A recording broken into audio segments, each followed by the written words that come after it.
Lula diz a advogado que Lulinha deve se apresentar à justiça.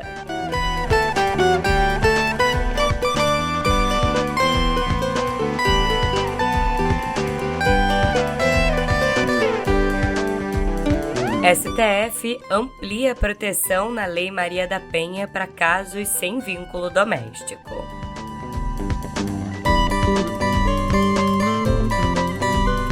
E nas estreias do cinema da semana, Al Pacino e Colman Domingo dão toque especial a novo filme de Gus Van Sant.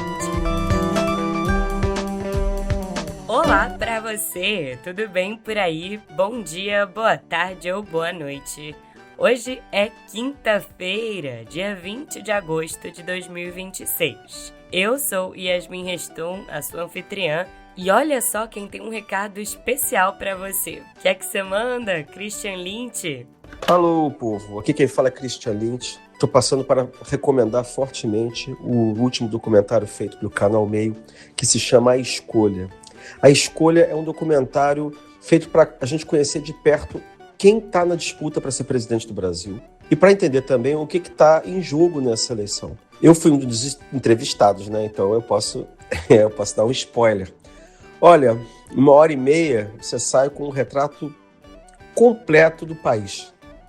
E eu diria até que sai com um retrato completo também daqueles que estão disputando a cadeira mais importante da República e que vão decidir o destino do Brasil, né? Eu recomendo fortemente, sensacional, se você quiser fazer uma escolha consciente nas urnas, né? Pelo amor de Deus, não vai às cegas para as urnas, vai haver a escolha.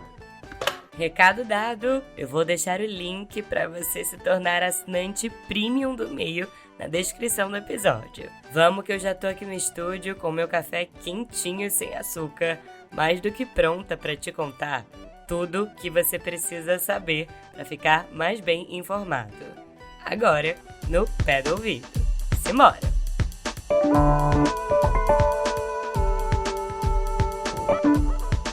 Abrindo a editoria de política, eu te conto que o presidente Luiz Inácio Lula da Silva, do PT, se reuniu na noite desta quarta-feira no Palácio da Alvorada com o Marco Aurélio de Carvalho, que é o advogado que representa o seu filho, o Fábio Luiz Lula da Silva, o Lulinha, que é suspeito de tráfico de influência.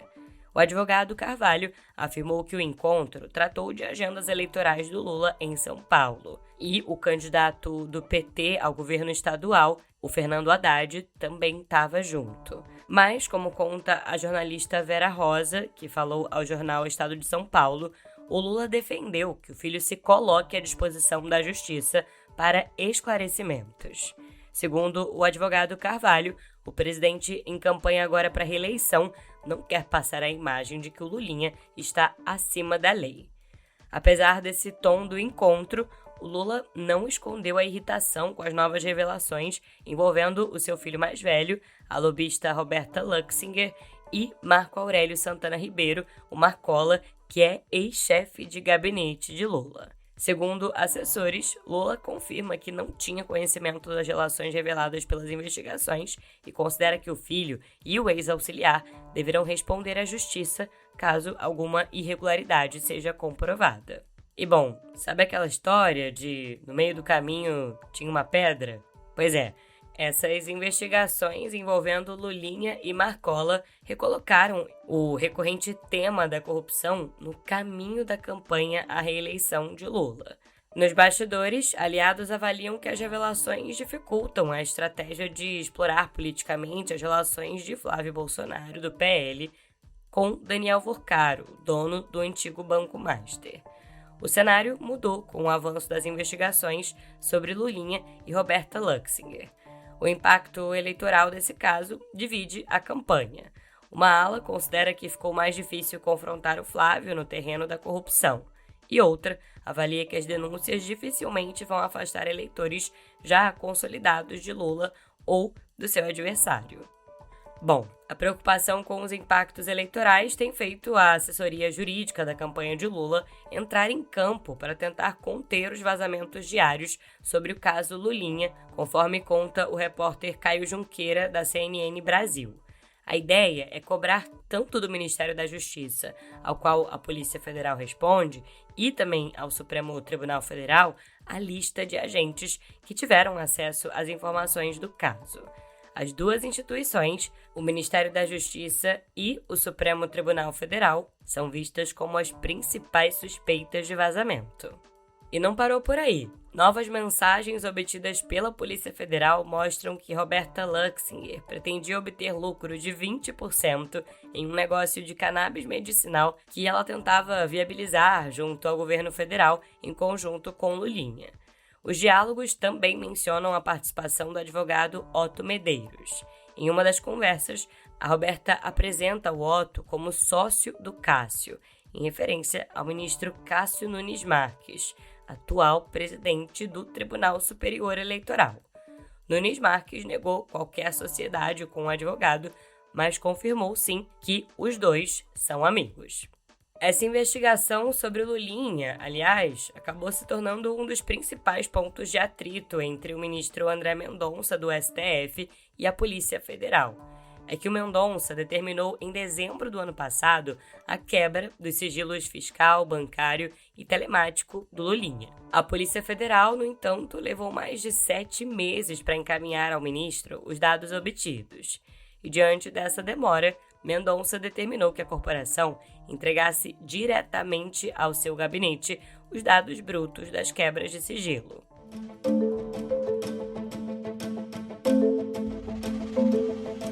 Mudando de assunto, mas ainda falando de Supremo Tribunal Federal, eu te conto que a instituição iniciou uma ação penal contra o pastor Silas Malafaia por supostas ofensas ao alto comando do Exército.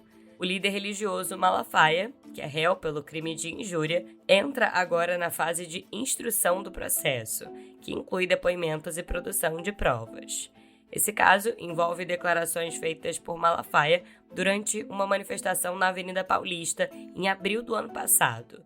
Na ocasião, o pastor chamou os generais de 4 estrelas, de frouxos, covardes e cambada de omissos, criticando a postura dos militares diante da prisão do general Walter Braga Neto. Num vídeo, o Malafaia voltou a afirmar que sofre perseguição política do ministro Alexandre de Moraes e argumentou que as suas críticas foram genéricas.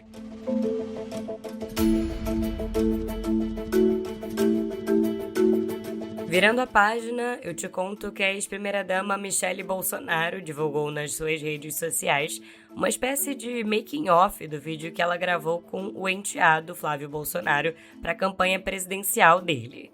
Os dois aparecem sorridentes, mas não interagem muito entre si. O som ambiente foi sobreposto por um jingle e dá para notar que um tá pedindo voto pro outro.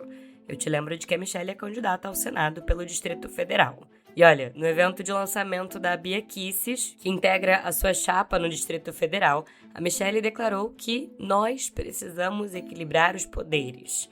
E para isso, temos que eleger senadores. Nas palavras dela.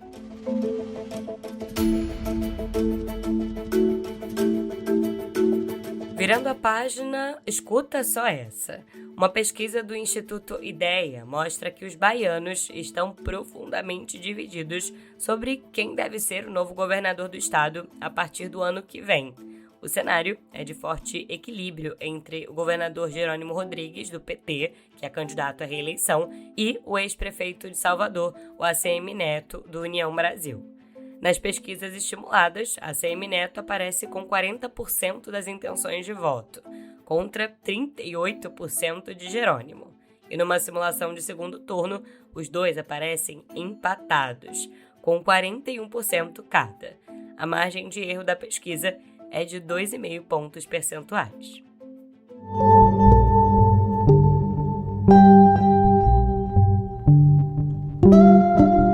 No cenário internacional, eu te conto que a dívida federal dos Estados Unidos atingiu pela primeira vez a marca de 40 trilhões de dólares.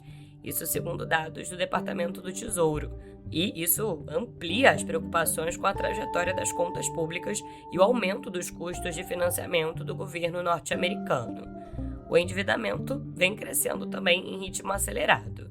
Nos 10 primeiros meses do atual ano fiscal, que termina em 30 de setembro, o governo já acumulou déficit de 1,8 trilhão de dólares.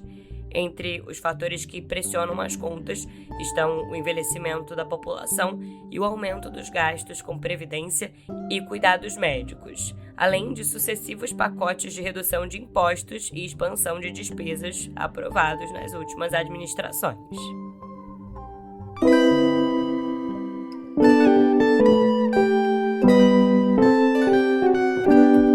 Chegando à editoria de Viver, eu te conto que o Supremo Tribunal Federal ampliou nesta quarta-feira a aplicação das medidas protetivas de urgência previstas na Lei Maria da Penha. Isso para casos de violência de gênero contra mulheres fora do contexto doméstico, familiar ou relação de afeto. Essa decisão foi tomada por unanimidade pelo plenário do Supremo e tem repercussão geral, devendo ser seguida para casos semelhantes nas demais instâncias em todo o país. O relator do caso, o ministro Edson Fachin, disse que restringir as medidas protetivas ignora o caráter estrutural da violência de gênero e contraria compromissos internacionais assumidos pelo Brasil, como, por exemplo, a Convenção de Belém do Pará, que foi um encontro que ocorreu em 1994 e o primeiro tratado internacional do mundo a definir a violência de gênero como uma violação dos direitos humanos. De acordo com o Ministério da Fazenda, os brasileiros perderam 37 bilhões de reais em apostas online no ano passado, um valor superior aos 31 bilhões de reais que devem sobrar para as famílias com a isenção do imposto de renda para quem ganha até R$5.000 mensais. Esse cálculo oficial aponta perdas com bets 20% maiores do que o benefício da isenção, considerando o montante declarado pelas bets legalizadas. Estima-se, inclusive, que o mercado ilegal seja, no mínimo, do mesmo tamanho. Em 2025, o valor depositado nessas apostas foi de mais de 220 bilhões de reais, retornando cerca de 183 bilhões de reais aos jogadores. E agora, falando de Supremo Tribunal de Justiça, o STJ revogou a decisão judicial do Tribunal Regional Federal da Primeira Região, que suspendia os resultados da primeira edição do Exame Nacional de Avaliação da Formação Médica, o ENAMED. Com essa medida, as sanções aplicadas pelo Ministério da Educação a universidades que tiveram resultados insatisfatórios voltaram a valer. Nesse caso, instituições de ensino estavam alegando falta de transparência nos critérios de avaliação que não eram públicos antes da aplicação da prova.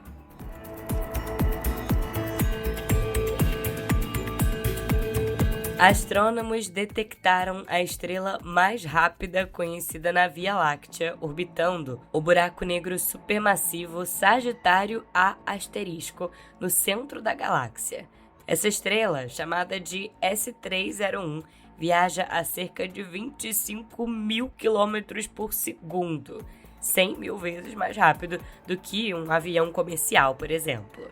Segundo um dos autores desse estudo publicado na revista Nature, a distância entre a estrela S301 e o buraco negro supermassivo Sagitário A* é de apenas 12 vezes a registrada entre a Terra e o Sol, o que significa que demora mais ou menos pouco mais de 8 anos para que a órbita entre eles se complete.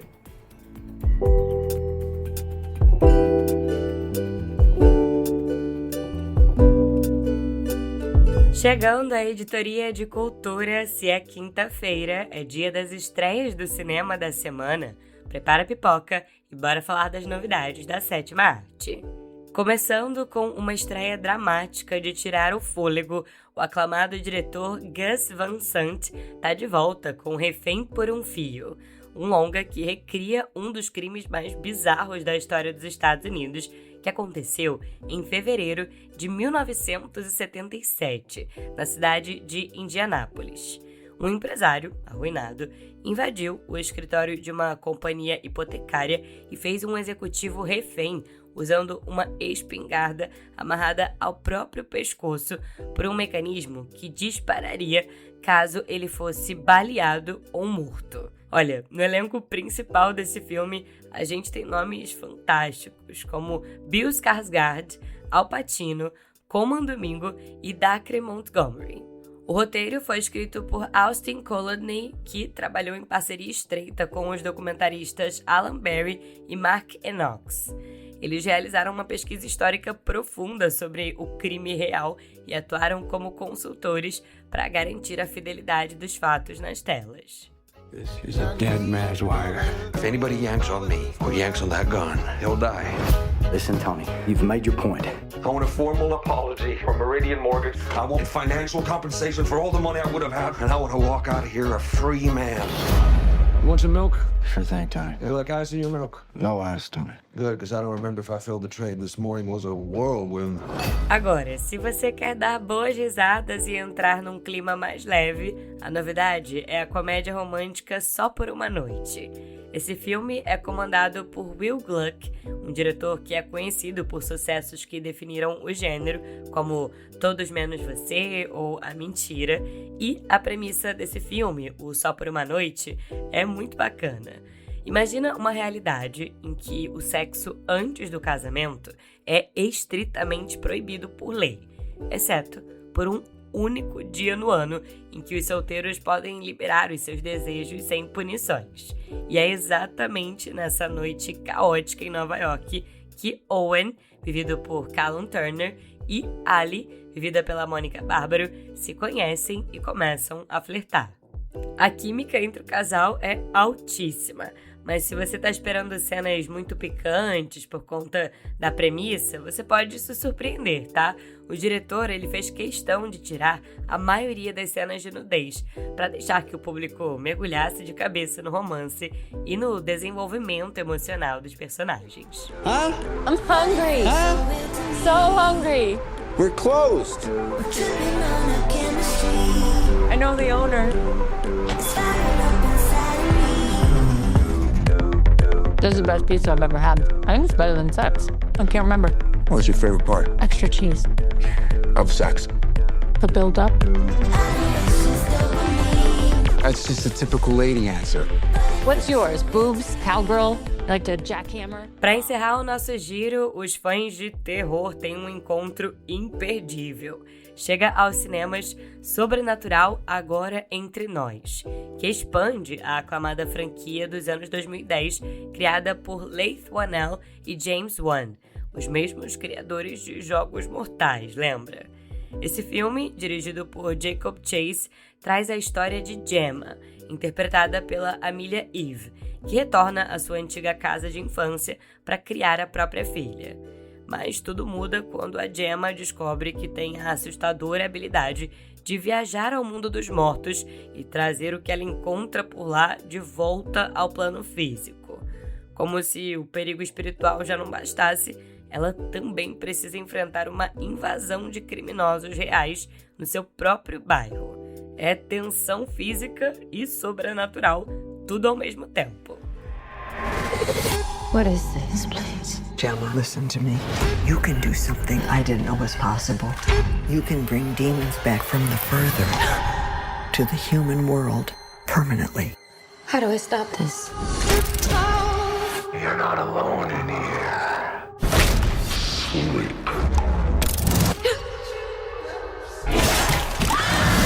Tem muitas outras estreias da semana, mas todas elas, cada uma com seu respectivo trailer e outras informações, você encontra no site do Meio.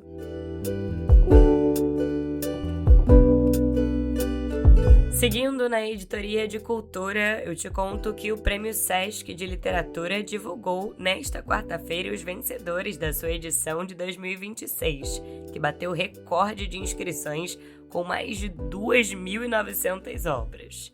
A carioca, radicada no Distrito Federal, Mariana do Nascimento Ramos, venceu a categoria de melhor romance por A Vontade das Coisas Mortas.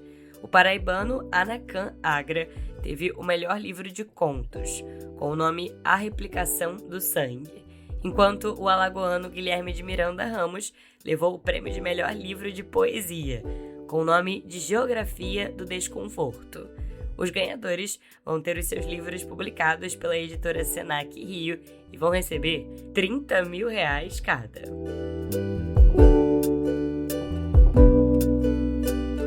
E olha só que bacana! Imagina um projeto para reimaginar as canções que moldaram a música brasileira entre as décadas de 60 e 70. Pois é, o resultado dessa brincadeira da Universal Music Brasil, a Central Única das Favelas, a Tar House e a Favela Records já pode ser conferido em Chico 2.0, um álbum com releituras de 10 faixas de Chico Buarque que chega às plataformas nesta sexta-feira. O disco mistura diferentes vertentes como rap, R&B, samba e nova MPB, todas cantadas por artistas que incluem, por exemplo, Dexter, o MC Livinho, a Júlia Mestre, Tasha e Tracy e Greg Queen. A segunda parte, com mais cantores, está prevista já para outubro deste ano.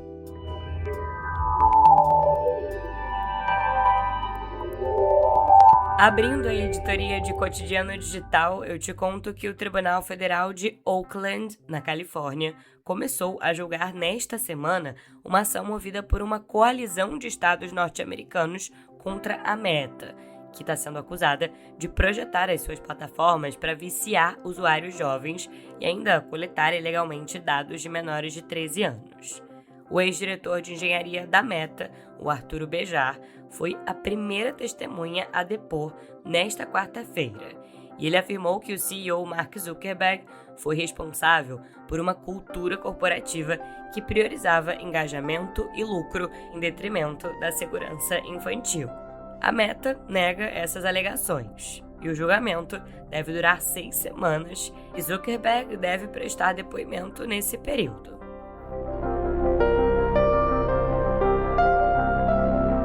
E falando em redes sociais, de acordo com um relatório do NetLab da UFRJ, feito com o Minderu Center for Technology and Democracy da Universidade de Cambridge, o Brasil tem a pior transparência de redes sociais entre os países analisados.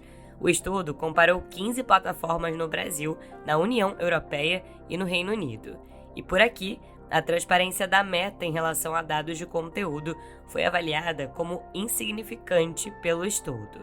Mas a situação é ainda pior no caso do TikTok, Kawaii, WhatsApp, Discord e Threads, já que essas redes simplesmente não disponibilizam dados de publicidade nem de conteúdo no Brasil. E depois que agentes de inteligência artificial da OpenAI invadiram de forma autônoma o sistema da Hugging Face, lembra? A empresa OpenAI afirmou que vai desacelerar por 2 semanas o treinamento dos seus modelos mais avançados. Segundo a companhia, essa pausa vale para o treinamento por aprendizado por reforço, enquanto aumenta o monitoramento de comportamentos perigosos.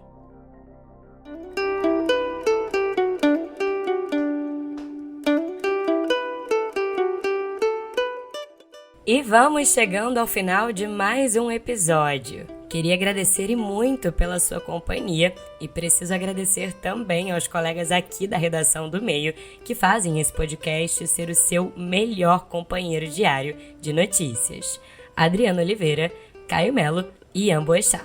Além, é claro, da supervisão dos editores executivos Leonardo Pimentel e Maria Paula Lete e da editora-chefe Flávia Tavares.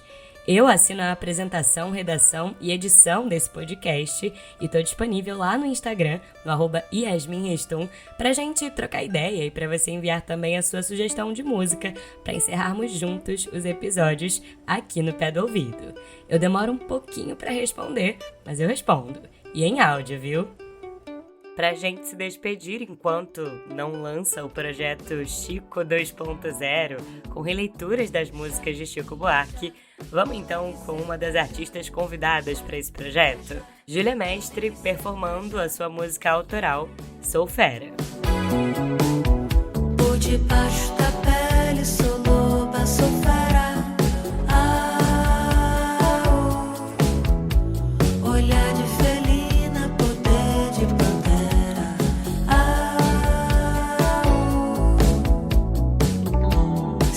chega perto, revelo por trás das garras minha aura. Amanhã tem mais notícias no Pé do Ouvido. Até lá!